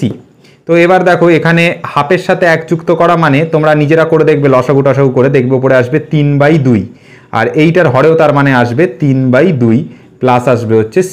এটা হয়ে গেল আমাদের অ্যান্সার, খতম। ঠিক আছে, তো এবার ধরো এরকম একটা ইন্টিগ্রেশন করতে দেয় যদি, যে ধরো এরকম একটা ইন্টিগ্রেশন দিল, দিয়ে তোমাদেরকে বললো dx, এবার এটার কি করবে, এটার উত্তর কি হবে? তো এটার সরাসরি উত্তর হবে x, খতম, শেষ। তো কি করে হচ্ছে, x প্লাস c অবশ্যই। দেখো এখানে যদি dx এর যদি ইন্টিগ্রেশন করতে দেয়, মনে রাখবে উত্তর আসবে x প্লাস c। এর যদি প্রমাণ দেখতে চাও তাহলে এটাকে এরকমভাবে লেখো, ইন্টিগ্রেশন dx আছে, তো এটাকে তুমি এরকমভাবে লিখতে পারো, এর সাথে কিছু গুণে নেই, মানে তুমি লিখতে পারো 1 গুণে আছে, এরকম লিখতেই পারো। এবার এটাকে দেখো তুমি এরকম চাইলে লিখতে পারো, যেটা 1 সেটাকে তুমি নিশ্চয়ই লিখতে পারো x⁻0, তার পাশে লিখতে পারো dx। এবার দেখো যেটা হচ্ছে x⁻0 বলতে বোঝায় 1, আর dx যেরকম ছিল সেরকম dx লিখেছি, কোনো অসুবিধা নেই। এবার পাওয়ার যেটা থাকবে তার সাথে 1 যুক্ত হবে এবং হরটাতে তাই বসে যাবে। তাহলে এইটার পাওয়ারে ছিল 0, তাহলে x⁻0 এর সাথে যুক্ত হবে 1, আর তলায়ও এই পাওয়ারে যেটা থাকবে সেটা দেখে দেখে নিচে লিখতে হবে, অর্থাৎ 0 + 1, আর এখানে থাকবে প্লাস দিয়ে c। তাহলে x⁻0 + 1 মানে পাওয়ারে 1 হবে, নিচেও 1 হবে, 0 সাথে 1 যুক্ত করলে নিচেও 1 হবে। এবার নিচে হরে কোনো 1-এর দাম নেই, তাই জন্য জাস্ট পাওয়ারে যেটা থাকবে অর্থাৎ x⁻1 + c এটাই বসে যাবে। তো পাওয়ারটা আমি তুলেও দিতে পারি, তাহলে x + c হচ্ছে তোমাদের উত্তর। সেই কারণে একবারই আমি বলেছিলাম dx এর উত্তর হবে x + c, এটা মনে রাখবে। ধরো এরকম কোনো জায়গাতে দিয়ে দিল ইন্টিগ্রেশন dv, তাহলে কি লিখবে উত্তর, ডাইরেক্ট v + c। ঠিক আছে, ধরো এরকম কোনো জায়গাতে দিয়ে দিল ইন্টিগ্রেশন du, তাহলে কি লিখবো উত্তর? শুধু ইউ প্লাস সি। ঠিক আছে, খতম। এইটুকু হচ্ছে কাজ ইন্টিগ্রেশন করবার। ক্লিয়ারলি বোঝা গেল তারা অবধি? তো চলো এরপরে আমরা আরেকটা জিনিস দেখি যে ধরো এরকম যদি ইন্টিগ্রেশন দেয়, এটা একটা নতুন ফর্মুলা, এটা একটা ফর্মুলা খাতার মধ্যে লেখো, এটা একটা নতুন ফর্মুলা, ইন্টিগ্রেশন 1/x আছে, ঠিক আছে, তার পাশে এরকম dx দিয়েছে। তো এরকম যদি ইন্টিগ্রেশন করতে দেয় তাহলে এটার উত্তর হবে log x প্লাস হচ্ছে c আসবে, ঠিক আছে, যেখানে বেসে ই থাকবে। ঠিক আছে, log e টু ই বেস x প্লাস c হবে। 1/x এর integration log e base x plus c হবে। দেখো অনেকে আবার দেখেছি এতটাই বোকার মতন অঙ্ক বোঝে, ধরো আমি যদি এরকম ইন্টিগ্রেশন দিয়ে দিই যে ইন্টিগ্রেশন dx বাই হচ্ছে x দেওয়া আছে, উত্তর কত হবে? একই হবে তো ভাই, log x প্লাস c হবে, তো log x প্লাস c হবে। তুমি দেখো এই যেটা dx বাই x, এটাই তো এখানে dx বাই x রয়েছে, এখানে আমি 1/x ইন্টু dx রেখেছি, এটার মানে যা, শুধু dx বাই x এর মানেও তো একই, তাই না? আরে ভাই এটা যদি কেউ না বোঝে তাহলে আমি কি করে বোঝাবো? ধরো কেউ 1/2 লিখলো, ঠিক আছে, তার সাথে এখানে লিখলো ইন্টু 5, এটার মানে যা হবে, এটার মানে যা হবে, আমি যদি 5/2 লিখি আলাদা মানে দাঁড়াবে কি? দাঁড়াবে না। এটার মানে আর এটার মানে সেম, তাই সেই রকম ভাবেই দেখো না, এটা dx ইন্টু 1/x আছে, এর উত্তর যত হবে শুধু dx বাই x এর উত্তর তত হবে। বোঝা গেল কি বললাম? তো দুটোরই উত্তর মানে dx ইন্টু হচ্ছে 1/x, এটার উত্তর log e base x plus c, একই রকম ভাবে dx বাই x তার উত্তর log x প্লাস হচ্ছে c। আমি যদি কোনো জায়গাতে অঙ্ক করতে করতে ভুল করে সিটা না লিখে থাকি তাহলে তোমরা কিন্তু লিখে নেবে, ঠিক আছে, সিটা কিন্তু লিখতেই হবে। সি মানে হচ্ছে কনস্ট্যান্ট, প্রত্যেকবার এই যে অল্প অল্প এরিয়া বাদ চলে যাচ্ছিল ওই ছোট্ট জায়গাটাই হচ্ছে তোমার হচ্ছে প্লাস সি, ঠিক আছে। তো এই জায়গাটা আমি মুছলাম, ঠিক আছে। আমি এটাও দেখেছি যে ধরো এরকম রয়েছে ইন্টিগ্রেশন 1/x dx রয়েছে, তো অনেকে ইন্টিগ্রেশন কিভাবে করে? ইন্টিগ্রেশন এভাবে স্টার্ট করে, x টু দি পাওয়ার এই যে এইটার পাওয়ারে এখানে কিছু নেই মানে 1 আছে, তো এটার পাওয়ারে কিছু নেই মানে 1 আছে, তো এটাকে যেই ওপরে তুলবে এটা হয়ে যাবে x two the power -1 dx হয়ে যাবে। এবার এটার ইন্টিগ্রেশন করলে পাওয়ারেরটার সাথে 1 যুক্ত হবে, মানে x two the power -1 plus 1 হবে, আর এখানে যেটা থাকবে সেটাই নিচে বসাবো, -1 প্লাস 1 প্লাস c। কিন্তু এরকম করলে কি লাভ হবে? তুমি একটা জিনিস বলো তো, এইটা করলে হরটার দিকে তাকাও, এই হরটার দিকে তাকাও, দেখো তো হরে কত চলে আসছে? হরে 0 চলে আসছে। কোনো সংখ্যার হরে যদি 0 আসে, কোনো সংখ্যার হরে যদি 0 আসে তাহলে সেটা তো ভাই অসংজ্ঞাত বলে ট্রিট হয়, অসংজ্ঞাত বলে ট্রিট হয়। তাহলে ওটা কি এইভাবে ইন্টিগ্রেশন করা যাবে? উত্তর হচ্ছে না, করা যাবে না। তাহলে কোনো সংখ্যার হরে যদি এরকম চলে আসে, 0 চলে আসে, তাহলে সেটা এরকম ভাবে ইন্টিগ্রেশন করা যাবে না। তাই জন্য এই 1/x dx এর উত্তর এইভাবে যে সলভ করতে যাবে, এভাবে যে সলভ করতে যাবে সেটা ভুল হবে, এভাবে সলভ হবে না। তাহলে এটার ইন্টিগ্রেশন কি হবে? ওই যে বললাম log e base x plus c, এটাই হচ্ছে ইন্টিগ্রেশন হবে। এটা মনে রাখতে হবে 1/x dx এর ইন্টিগ্রেশন। ধরো কোনো জায়গাতে দেখতে পেলে ইন্টিগ্রেশন 1/x প্লাস 4 রয়েছে, তাহলে এটার ইন্টিগ্রেশন কি হবে? এটার ইন্টিগ্রেশন ডাইরেক্ট এটা লিখে দেবে log x plus 4 plus c। এই গোটা পার্টটাকে z বলে মনে করো বা x বলে মনে করো, এই গোটা পার্টটাকে তোমরা x বলে মনে করো, তাহলে এটা 1/x dx আছে, তো তার উত্তর হয় log x হয়। এবার x এর জায়গাতে কত বসে আছে? x প্লাস 4, তাই জন্য এখানেও x প্লাস 4 বসিয়ে দেবে, ঠিক আছে। মনে করো ইন্টিগ্রেশন 1/a মনে করো এরকম রয়েছে, x প্লাস 7 রয়েছে, dx রয়েছে, তাহলে কি করব? Simple log x plus 7 plus c, খতম। আমি এখানে দেখো ত্রিকোণমিতিক ফাংশনগুলোর ইন্টিগ্রেশন লিখেছি, এগুলো ত্রিকোণমিতিক ফাংশনগুলোর ইন্টিগ্রেশন। এই যে 6টা ফর্মুলা এখানে লিখেছি, 6টা ত্রিকোণমিতিক ফাংশনের, সেই 6টা ফর্মুলা তোমাকে মনে রাখতে হবে। যেমন এখানে sin x এর ইন্টিগ্রেশন হচ্ছে -cos x, cos x এরটা শুধু sin x, sec x এর ইন্টিগ্রেশন হয় না, sec স্কয়ার x এর ইন্টিগ্রেশন হয়, তো এই sec স্কয়ার x এর ইন্টিগ্রেশন হচ্ছে tan x, cosec square x এর integration -cot x, sec x tan x এর ইন্টিগ্রেশন শুধু sec x, আর cosec x cot x এর integration -cos x plus c। তো এই কটা হচ্ছে ইন্টিগ্রেশন। এবার এই ইন্টিগ্রেশনগুলোর উপর বেস করে আমরা এখানে কয়েকটা অঙ্ক সলভ করবো, একটুখানি মন দিয়ে শুনবে। কি বললাম দেখো, sin x এর ইন্টিগ্রেশন হয় -cos x, তাহলে এখানে আছে sin, ব্র্যাকেটের ভেতর 2x প্লাস 3 আছে, তাই না? তো এটার ইন্টিগ্রেশন কিভাবে করব? দেখো sin ব্র্যাকেটের ভেতর যদি 2x প্লাস 3 থাকে, সবার আগে এই গোটা পার্টটাকে মনে মনে আমরা x হিসাবে ট্রিট করব, মনে মনে x ভাববো। তাহলে এটা হয়ে গেল sin x, তো sin x এর ইন্টিগ্রেশন হবে -cos x হবে, হলো। এবার x বলতে আমরা তো x কোনটাকে ভেবেছি? এই গোটা পার্টটাকে মনে মনে x ভেবেছি, যেটা কত, যেটা হচ্ছে 2x প্লাস 3। দেখো আমরা কিন্তু এই গোটাটাকে এক্স ভেবেছিলাম মনে মনে, আমি বলেছিলাম যে এই গোটা পার্টটাকে মনে মনে এক্স ভাবো, তাহলে সাইন এক্স এর যে ইন্টিগ্রেশন সেটা মাইনাস কস এক্স হতো। তো এক্স কোনটাকে ভেবেছিলাম, এই গোটা পার্টটাকে, তো সেটা বসিয়ে দিলাম 2x প্লাস 3। এবার এখানে একটা ব্যাপার আছে, এই জায়গাটাতেই ছেলেমেয়েরা ভুলটা করে দিয়ে চলে আসে।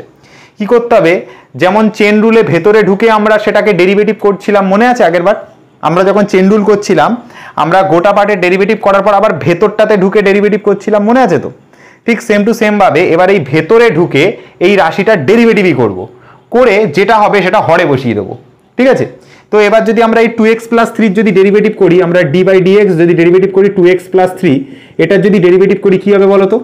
ফার্স্টে 2x এর ডেরিভেটিভ হবে, মানে 2টা বাইরে যাবে, x এর ডেরিভেটিভ হবে, 2 বাইরে যাবে dx বাই dx হবে, তারপরে এই 3 এর ডেরিভেটিভ হবে, মাঝখানে প্লাস চিহ্ন আছে তো প্লাস চিহ্ন দেবো, ডেরিভেটিভ হবে 3 এর, তাহলে 3 এর যদি ডেরিভেটিভ হয় 3 এর ডেরিভেটিভ মানে 0 হবে, আর এখানে dx মরে গিয়ে 1 থাকবে, 1 এর সাথে 2 এর গুণ হয়ে উত্তর আসবে 2।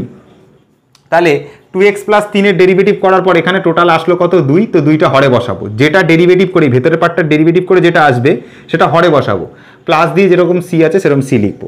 ঠিক সেম টু সেম ভাবে এর পরের অঙ্কটা হবে, সেম টু সেম ভাবে এই অঙ্কটা হবে। সাইন 2x আছে, সাইন 2x এর ইন্টিগ্রেশন একটু আগে দেখলাম, সাইন x এর ইন্টিগ্রেশন হয় মাইনাস কস x, তাহলে এখানে আসবে মাইনাস কস 2x আসবে, তারপরে এই 2x এর ডেরিভেটিভ করব, 2x এর ডেরিভেটিভ করলে 2টা বাইরে থাকবে, x এর ডেরিভেটিভ হবে, যেটা করলে x তো মরেই যায়, শুধু 2 থাকে, যেটা হরে বসাবো প্লাস c, খতম। দেখে নাও 2x এর যদি আমরা ডেরিভেটিভ করতাম d বাই dx যদি করতাম তাহলে কি হতো, এই 2টা বাইরে বেরিয়ে আসতো, x এর ডেরিভেটিভ হতো, তখন এটা কি হতো dx বাই dx মানে 1, আর 2টা বাইরে বেরোতো তাহলে 2 থাকতো, সেই 2টা কোথায় বসাবো, হরে বসাবো, খতম। এখানে দেখো sec square ax plus b আছে, সেম টু সেম জিনিস, sec স্কয়ার এই গোটাটাকে x বলে মনে করো, তো sec স্কয়ার x এর ইন্টিগ্রেশন কি হয়, tan x হয়, তাহলে এখানে আমরা আগে tan x লিখবো, x বলতে কোনটা, এই গোটা পার্টটা, যেটা হচ্ছে ax প্লাস b হবে, এটা লিখলাম। লেখার পরে এই ভেতরের পার্টটার ডেরিভেটিভ করব, এটাকে বাইরে রেখে x এর ডেরিভেটিভ মানে a বাইরে থাকবে, x এর ডেরিভেটিভ মানে হয়ে যাবে ইন্টু 1, প্লাস চিহ্ন আছে প্লাস চিহ্ন দেবো, বিটা কনস্ট্যান্ট তো এর ডেরিভেটিভ করলে উত্তর 0। তো এতগুলো জিনিস মিলে এর সাথে 1 গুণ হওয়া মানে a হবে, তার সাথে 0 যুক্ত হওয়া মানে এই হবে, তো এত কিছু করার দরকার নেই, জাস্ট খালি a লিখে দিলাম প্লাস c, খতম। এইভাবে ইন্টিগ্রেশন করতে হবে, বোঝা গেল কি বললাম? ধরো এরকম ইন্টিগ্রেশন থাকবে 1 বাই ax প্লাস হচ্ছে b, এরকম ইন্টিগ্রেশন দিয়েছে, আমরা একটু আগে কি দেখালাম, 1 বাই এরকম যদি 1 বাই x যুক্ত কোনো ফাংশন থাকে তাহলে তার উত্তর log x লিখতে হবে, তো এটার উত্তর আমরা log x ই লিখবো প্রথমে, এটার উত্তর প্রথমে আমরা log ax প্লাস b লিখবো, লিখলাম। লেখার পর এবার এই ভেতরের পার্টটা ডেরিভেটিভ করো, বা এই ভেতরের পার্টটা ডেরিভেটিভ করো, করলে কত হবে দেখো, যদি আমরা ডেরিভেটিভ করি a তো কনস্ট্যান্ট, এর ডেরিভেটিভ হবে না, এটা বাইরে থাকবে, x এর ডেরিভেটিভ হবে মানে 1 হবে, তাহলে কত হলো a ইন্টু 1 হলো, তারপরে b এর ডেরিভেটিভ হবে, বিটাও কনস্ট্যান্ট, তাহলে b এর ডেরিভেটিভ মানে উত্তর আসলো 0, তার মানে কত হয়ে গেল, অল টোটাল a হয়ে গেল, হরে কত এসে গেল, a এসে গেল। যদি কারোর বুঝতে অসুবিধা হয় তো সে এরকম সাইডে ডেরিভেটিভ করে নেবে, d বাই dx ব্র্যাকেটের ভেতর লিখবে ax প্লাস b, এরভাবে ডেরিভেটিভ করে নেবে সাইডে, a কনস্ট্যান্ট এর ডেরিভেটিভ হবে না, x এর ডেরিভেটিভ হবে, তাহলে a বাইরে রেখে d dx আর এখানে থাকলো x, তার ডেরিভেটিভ হলো, প্লাস চিহ্ন দিয়ে b এর ডেরিভেটিভ হবে মানে d বাই dx, আর ডেরিভেটিভ হবে b এর ডেরিভেটিভ মানে 0, এই পার্টটা 0 হয়ে আউট হয়ে যাবে, x এখানে দেখো dx বাই dx হচ্ছে মানে 1 হবে, 1 এর সাথে a এর গুণ মানে অল টোটাল a আসবে, তাহলে ax প্লাস b যদি ডেরিভেটিভ করি তাহলে a আসে, সেটাই দেখো লিখেছি, x প্লাস b এর ডেরিভেটিভ করে a লিখেছি, কিন্তু সেটা এই রাশিটার হরে লিখেছি, ঠিক আছে, প্লাস দিয়ে কত, প্লাস দিয়ে c, খতম। বোঝা গেল কি বললাম? চলো আর একটা দুটো অঙ্ক দেখা যাক।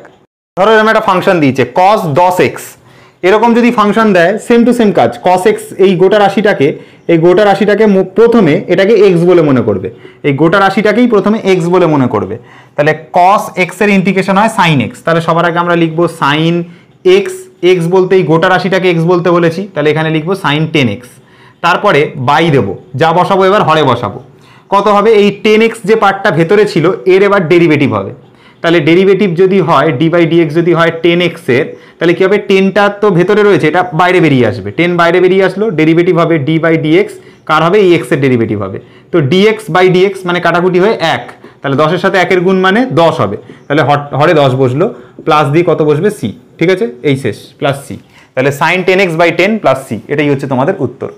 বোঝা গেল এতটা অবধি? চলো এবার এবার তো মোটামুটি এতগুলো অঙ্ক মোটামুটি বুঝতে পেরেছো। এবার একটা ফাংশন বলি, সেটা হচ্ছে মনে করো ই টু দি পাওয়ার এক্স বলে কোনো ফাংশন আছে, e to the power x dx. তাহলে যেরকম derivative e to the power x এর হয় না, ই টু দি পাওয়ার এক্সই থাকে, সেরকম এটারও ই টু দি পাওয়ার এক্স এর ইন্টিগ্রেশন করার পরে উত্তর কত আসবে, ই টু দি পাওয়ার এক্সই থাকবে, প্লাস দিয়ে যেরকম সি হয় সেরকম সি হবে। বোঝা গেল কি বললাম? আচ্ছা, এরকম যদি ফাংশন থাকে integration e to the power 5x plus 5x dx যদি থাকে, তাহলে কি করবে? সেম কাজ, e to the power 5x dx এর ইন্টিগ্রেশন করলে e to the power x যুক্ত কোনো পদের কোনো মানে ইন্টিগ্রেশন হয় না। তো এটা এই গোটা রাশিটাকে প্রথমে এক্স বলে মনে করব, তাহলে তার ইন্টিগ্রেশন করলে এটা ই টু দি পাওয়ার 5x থাকবে, ঠিক আছে। তারপরে এই 5xটার ডেরিভেটিভ করব, তো 5টা বাইরে বেরোবে, x এর ডেরিভেটিভ হবে মানে 1 হবে, তাহলে 5 যেটা বাইরে বেরোলো সেটা কিন্তু হরে বসাবো, সবসময় হরে বসাবে। এরকম কনস্ট্যান্ট কোনো নাম্বার গুণে থাকলে যে রাশিটা থাকবে সেটা সবসময় হরে বসবে। এই দেখো এখানে 10x যেটা ছিল, এই 10টা কিন্তু হরে এসে বসেছিল, ঠিক আছে। তো এখানেও সেম কাজ হবে, 5টা এসে হরে বসবে। আগেরগুলোর ক্ষেত্রেও মনে করে দেখবে আমরা সব কিছুকে হরে বসাচ্ছিলাম, তো এটার ক্ষেত্রে আমরা হরে বসাবো, এত প্লাস হচ্ছে আমরা কত বসাবো, সি বসাবো, শেষ, খতম। এইভাবে আর কি ইন্টিগ্রেশন করতে হয়। তো এই ইন্টিগ্রেশনের ফর্মুলাগুলো তোমরা মাথায় রাখবে, এরকম কিছু কিছু ইন্টিগ্রেশন প্র্যাকটিস করবে, তাহলে দেখবে ইন্টিগ্রেশন করতে খুব ইজি লাগবে।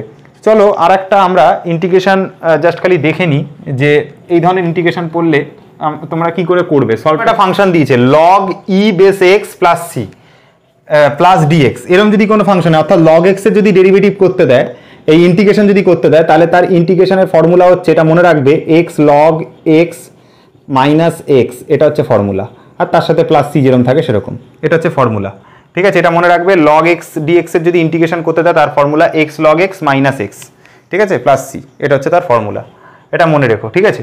আচ্ছা, এগুলো গেল হচ্ছে নর্মালি, এগুলো আমরা এতক্ষণ ধরে যা শিখলাম সব হচ্ছে অনির্দিষ্ট সমাকলন। ইন্টিগ্রেশনের বাংলা হচ্ছে সমাকলন, তাই জন্য এতক্ষণ ধরে আমরা যা শিখলাম সেটা হচ্ছে সব অনির্দিষ্ট সমাকলনের আন্ডারে আসবে। এবার আমরা শিখব নির্দিষ্ট সমাকলন, মানে যেখানে আমাদেরকে একটা লিমিট দেওয়া থাকবে। এবার আমরা শিখছি হচ্ছে নির্দিষ্ট হচ্ছে সমাকলন, যেখানে আমাদেরকে কি দেওয়া থাকবে, কোনো একটা লিমিট দেওয়া থাকবে। লিমিট দেওয়া থাকবে মানে কি, মনে করো এরকম দেওয়া থাকলো x two the power 2 dx আছে, আর এখানে বলে দেওয়া আছে এখানে এটা স্টার্ট হচ্ছে 1 থেকে আপ টু 5 পর্যন্ত, ঠিক আছে। তাহলে এটার ইন্টিগ্রেশন কি হবে, দেখো আগে নর্মাল যেরকম ইন্টিগ্রেশন হয় সেরকম ইন্টিগ্রেশন হবে। তাহলে x two the power 2 dx মানে এটা x two the power n dx এর মতন ট্রিট হবে। তাহলে এটার ইন্টিগ্রেশন হলে হবে পাওয়ার যেটা থাকবে তার সাথে 1 যুক্ত হবে, মানে এটা হয়ে যাবে পাওয়ারে 3, আর পাওয়ার যেটা থাকবে সেটা দেখে দেখে নিচে বসাবো 3। এবার যেটা ইন্টিগ্রেশন সাইন রয়েছে, ইন্টিগ্রেশন তো আমরা এখন করে দিয়েছি, এবারে ইন্টিগ্রেশনের সাইন ইউজ হবে না। এবার কি হবে দেখো, এই যে লিমিটটা রয়েছে এখানে, যে নিচে যে লিমিটটা, এটাকে বলা হয় হচ্ছে লোয়ার লিমিট, এটাকে বলা হয় লোয়ার লিমিট, আর এইখানে যেটা রয়েছে এটাকে বলা হয় আপার লিমিট, ঠিক আছে। এবার আমরা কি করব, এই লোয়ার লিমিটটা আর আপার লিমিটটা আমরা এরকম দু সাইডে থার্ড ব্র্যাকেট দেবো এই নাম্বারটার দিয়ে, লোয়ার লিমিটটা যেরকম নিচে ছিল সেটা এই পাশের নিচে লিখবো, আর এই যেটা আপার লিমিটটা এখানে ওপরে ছিল সেটা ওপরের এই পাশে ওপরে লিখবো, ঠিক আছে। আর যেখানে এই lower limit upper limit use হবে বা এরকম ইন্টিগ্রেশন দেওয়া থাকবে 1 থেকে 5 পর্যন্ত এরকম যখন বলে দেওয়া থাকবে, তখন একটা কথা মনে রাখবে, এই যে প্লাস সিটা আমরা এতবার ইউজ করছিলাম ওটা এখানে আর ইউজ হবে না, ঠিক আছে। এখানে জাস্ট নর্মালি তারপর কি হবে, এই 5টা প্রথমে এক্স এর জায়গাতে বসবে, বসার পর এটা হবে 5 তার কিউব, বাই দিয়ে যেরকম 3 আছে সেরকম বাই দিয়ে 3 থাকবে, তারপর মাঝখানে একটা মাইনাস থাকবে, তারপর এই একটা এক্স এর জায়গায় এসে বসবে, মানে হবে 1 তার কিউব বাই আসবে 3। এবার এটা সলভ করে যা আসবে সেটা।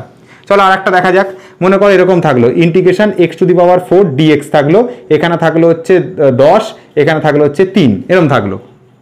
তাহলে কি করব, ফার্স্টে আমি কি করব, এইটার ইন্টিগ্রেশন যেটা হয় আগে সেটাকে করে নেব, করে নিলে এটা আসবে এক্স টু দি পাওয়ার 5, নিচে আসবে হচ্ছে 5, লবে যেটা থাকে সেটাই ঘরে বসে। তারপরে আমরা কি করব, এরকম দু সাইডে থার্ড ব্র্যাকেট দেবো, দেওয়ার পর লোয়ার লিমিট কত ছিল 10, এটা নিচেই বসাবো, আপার লিমিট কত ছিল 3, সেটা উপরে বসাবো, 3টা আগে বসাবো, তারপর 10 বসাবো এক্স এর জায়গাতে, প্রথমে 3টাকে এক্স এর জায়গায় বসাবো, তারপর 10টাকে এক্স এর জায়গায় বসাবো। তাহলে প্রথমে 3 বসাচ্ছি এক্স এর জায়গাতে, তাহলে 3 বসলো, এক্স এর পাওয়ারে কত ছিল 5, তাহলে এটারও পাওয়ারে আসবে 5, এটাকে বাই দিয়ে কত ছিল 5 ছিল, তো বাই দিয়ে 5 লিখলাম, তারপরে মাঝখানে মাইনাস সাইন দেবো, তারপর এবার 10টা এক্স এর জায়গায় বসাবো, তাহলে এখানে হবে 10 এর পাওয়ারে 5, ঠিক আছে। আর এই গোটা রাশিটার তলায় কত ছিল 5 ছিল, তাহলে বাই দিয়ে 5 হবে, শেষ, বোঝা গেল। এবার এটাকে সলভ করে দেখবে, যেটা হবে সেটা, এটা ক্যালকুলেটারে মেরে দেখে নিও বা তোমরা নিজেরা করে দেখে নেবে, যেটা হবে সেটা, ঠিক আছে। মনে করো এখানে একটা ইন্টিগ্রেশন করছি এরকম, ঠিক আছে, সাইডেই করছি, এখানে মনে করো ইন্টিগ্রেশন দেওয়া আছে সাইন এক্স, ঠিক আছে, এখানে দেওয়া আছে মনে করো পাই বাই 6 থেকে পাই বাই 2 পর্যন্ত এরকম ইন্টিগ্রেশন দেওয়া আছে, তো এটা ইন্টিগ্রেশন করলে কি হয়, সাইন এক্সের নর্মালি ইন্টিগ্রেশন কি হয়, সাইন এক্সের ইন্টিগ্রেশন হয় নর্মালি মাইনাস কস এক্স হয়, তাই না, কস এক্স প্লাস সি হতো, নর্মালি হলে সি হতো, কিন্তু দেখো এখানে লোয়ার লিমিট আপার লিমিট রয়েছে, তাহলে এখানে এই প্লাস সিটা প্রথমেই লিখবো না, লিখলেই ভুল হয়ে যাবে কিন্তু।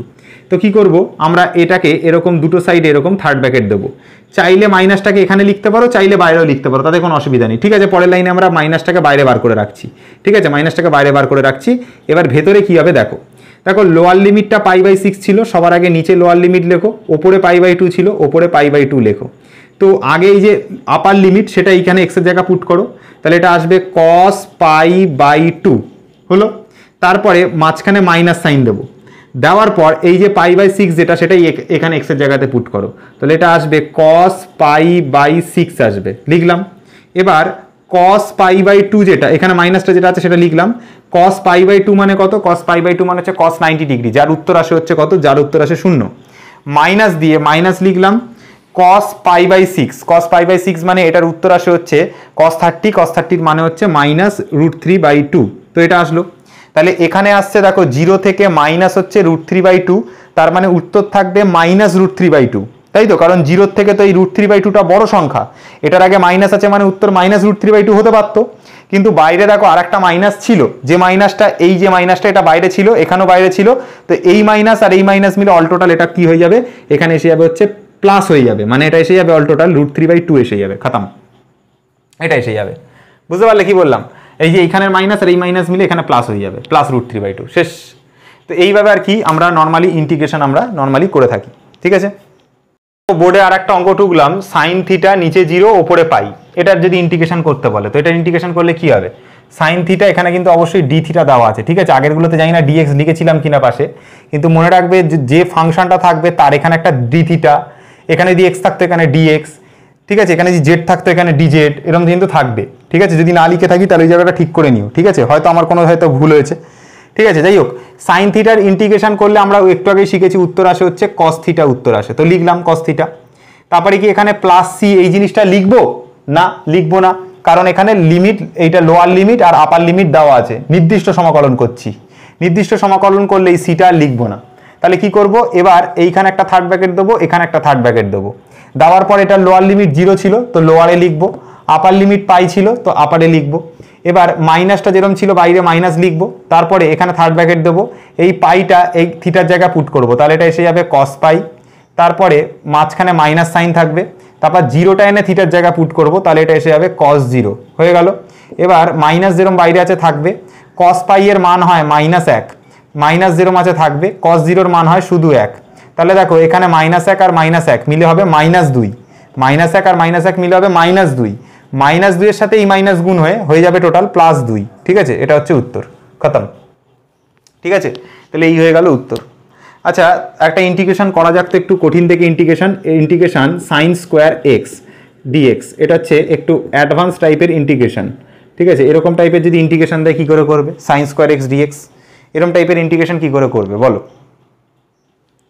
এরকম টাইপের ইন্টিগ্রেশন যদি তোমাকে করতে হয় তাহলে একটা কাজ করবে, বাইরে একটা হাফ রেখে ভেতরে একটা 2 গুণ করে দেবে, সাইন স্কোয়ার এক্স ডিএক্স এরকম করে দেবে, দেওয়ার পর দেখো 2 সাইন স্কোয়ার এক্স এসে গেছে, তো এটাকে এবার ইন্টিগ্রেশন করতে পারবে এইভাবে। মনে করে দেখো ছোটোবেলায় যখন ক্লাস 11-এ পড়তাম তখন একটা ফর্মুলা শিখেছিলাম যে cos 2x মানে হয় সেটা হচ্ছে 1 - 2 সাইন স্কোয়ার এক্স, এটা শিখতে পারবে, 1 - 2 সাইন স্কোয়ার এক্স লিখেছিলাম, এটা আমরা শিখেছিলাম। এবার এই -2 সাইন স্কোয়ার এক্সটাকে এপাশে আনলাম আর cos 2x-টাকে ওপাশে নিয়ে গেলাম, তাহলে -2 সাইন স্কোয়ার এক্সটাকে এপাশে টানলে এটা হয়ে যাবে 2 সাইন স্কোয়ার এক্স, আর cos 2x-টাকে ওপাশে নিয়ে গেলে এটা হয়ে যাবে 1 - cos 2x হয়ে যাবে, এটা হয়ে যাবে। তো এবার এইখানটাতে সেটা পুট করো, তাহলে হাফের জায়গায় হাফ থাকলো, এবার এইখানে যেরকম ইন্টিগ্রেশন হচ্ছে ইন্টিগ্রেশন থাকবে, এখানে থাকবে 1 - cos 2x থাকবে, আর dx যেরকম বাইরে আছে সেরকম dx থাকবে। এবার dx দিয়ে এটাকে গুণ করে দাও, dx দিয়ে এটাকে গুণ করে দাও, দিয়ে এরমভাবে লেখো, হাফ যেরকম বাইরে আছে থাকলো, থার্ড ব্র্যাকেট ওপেন করো, dxটা দিয়ে এটার সাথে গুণ করো, আর এই ইন্টিগ্রেশনটা রাখো, তাহলে ইন্টিগ্রেশন dx লিখলাম, তারপর মাইনাস আছে মাইনাস দিলাম, ইন্টিগ্রেশনের সাথে cos 2x dx রাখলাম, ইন্টিগ্রেশনের সাথে cos 2x ডিএক্স রাখলাম, থার্ড ব্র্যাকেটটাকে ক্লোজ করলাম। ডিএক্স এর ইন্টিগ্রেশন তোমরা জানো এক্স হয়, cos 2x এর ইন্টিগ্রেশন জানো sin 2x হবে। তারপরে বলেছি যেহেতু এখানে একটা কনস্ট্যান্ট ঢুকে আছে, এই 2x পার্টটার ডেরিভেটিভ হয়ে যেটা হবে সেটা হরে বসাতে হবে। বসিয়ে এটার উত্তর টোটাল কত হচ্ছে, আর বাইরে এই হাফটাকে যদি গুণ করে দিই তাহলে টোটাল উত্তর কত হচ্ছে সেটা কিন্তু আমাদেরকে করে এটা কমেন্ট সেকশনে জানাবে। আমি অঙ্ক 90% করে দিয়েছি, এবার জাস্ট ডিএক্স এর ইন্টিগ্রেশন করতে তোমরা পারবে, cos 2x dx এরও ইন্টিগ্রেশন তোমরা করতে পারবে, করলে যেটা হবে উত্তর তোমরা করে আমাকে দেখাবে। ডিএক্স ইন্টিগ্রেশন এক্স হয়, ঠিক আছে, এটা মনে রাখবে, একটু আগে করিয়েছি। তাহলে এই হয়ে গেছে তোমাদের অ্যাডভান্স লেভেলের একটু ছোট্টখাট্টো ইন্টিগ্রেশন।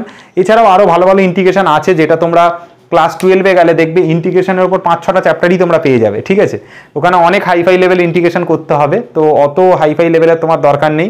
আপাতত ফিজিক্স কেমিস্ট্রি করবার জন্য যে কনসেপ্টটা আমি বললাম ওই কনসেপ্টটাই কিন্তু ওইবারের যখন আমরা ক্লাস 12-এ যখন ইন্টিগ্রেশন শিখবো একই কনসেপ্ট ইউজ হবে, আর যে বেসিক ইন্টিগ্রেশনগুলো এখানে আমরা শিখলাম এগুলোই কিন্তু ইউজ হবে। এর বাইরে খুব বেশি ইন্টিগ্রেশন তোমাদের মানে বেসিক জিনিস করবার জন্য লাগবে না। আগে এই বেসিক ইন্টিগ্রেশনগুলো ভালো করে শিখতে হবে, তারপর আমরা যখন ক্লাস 12-এ পড়বো তখন আমরা ওখানে আরও হাইফাই লেভেলের অনেক ইন্টিগ্রেশন শিখবো। তো আপাতত এই হচ্ছে ব্যাপার। তো তোমাদের এই মোটামুটি ইন্টিগ্রেশন আমি কয়েকটা দেখালাম। আর একটা ইন্টিগ্রেশন তোমাদের কাছে আমি হোমওয়ার্ক দিয়ে যাচ্ছি, দেখি এটা তোমরা পারো কি না। মনে করো x⁴ আছে, ঠিক আছে, এখানে dx আছে, এখানে 1 থেকে এখানে ধরো এখানে এরকম রয়েছে, মনে করো হচ্ছে 2 রয়েছে আর এখানে 1 রয়েছে, এটার ইন্টিগ্রেশন কত হবে আমাদেরকে বলবে। আর একটা ইন্টিগ্রেশন এখানে দিচ্ছি sin x, এখানে মনে করো এরকম রয়েছে, cos x রয়েছে, dx রয়েছে, এখানে ইন্টিগ্রেশনে রয়েছে ধরো মনে করো এখানে π/6 রয়েছে আর এখানে π/2 রয়েছে।